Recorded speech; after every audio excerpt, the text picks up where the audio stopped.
What if one glimpse of God's holiness was enough to make you feel completely undone? The year is stamped into memory like a scar. The year King Uzziah died. For the nation, it's a moment of deep uncertainty. The throne feels empty, the future fragile. When leaders fall, people start asking the real question underneath all the headlines. Who is actually in control?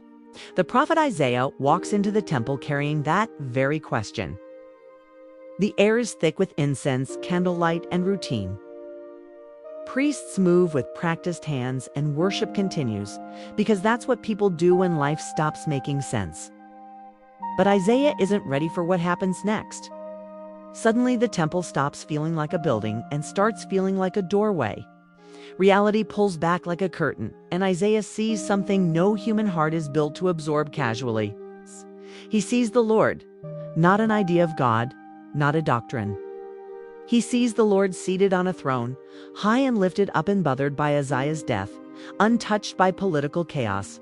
The throne isn't precarious. It is absolute.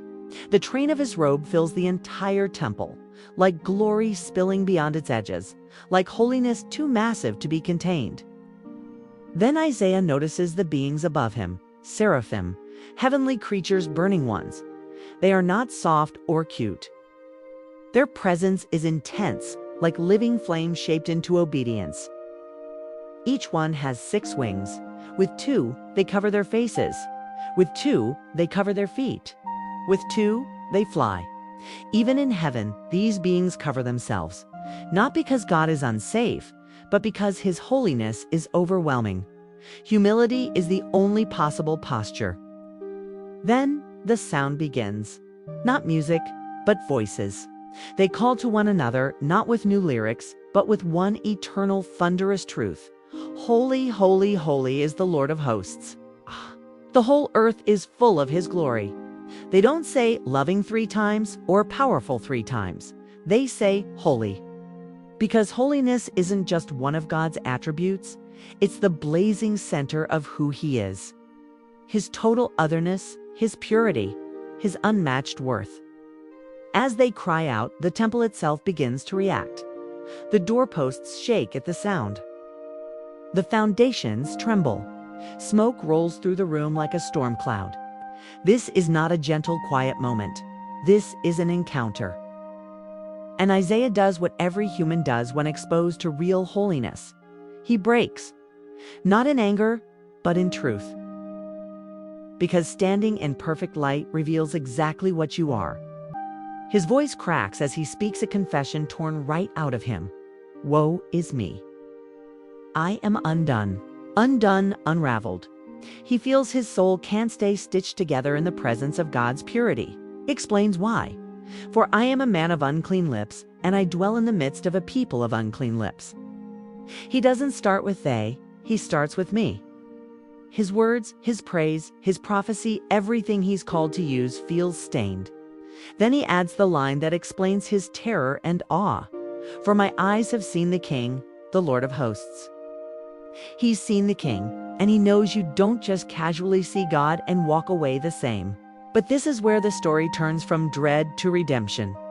One of the seraphim breaks formation and flies to the altar, the place of sacrifice and mercy. It takes a glowing live coal with tongs. This coal isn't just hot, it's holy, taken from the place where offerings are made. The seraph flies straight toward Isaiah. Imagine the fear. A burning being carrying living fire coming right for your face. But this fire isn't coming to destroy, it's coming to cleanse. The seraph touches Isaiah's mouth with the coal. God is addressing Isaiah's impurity at the very point of his confession. Then the seraph speaks words of pure mercy. Behold, this has touched your lips. Your guilt is taken away, and your sin is atoned for. Not try harder, atoned for. God provides the purification that Isaiah could never produce for himself. Now the room feels different. Isaiah is no longer just exposed. He is restored. And then he hears the voice of the Lord himself.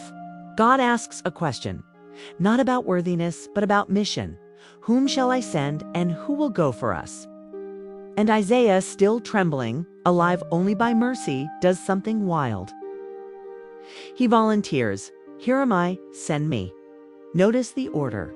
First, the encounter, then confession, then cleansing. Only then comes the calling. God doesn't recruit you based on your perfection. He transforms you through His presence and then sends you with His message. So here's the question this story leaves hanging in the air. If you truly saw God not as a concept, but as the King, what would change in you? What would you confess?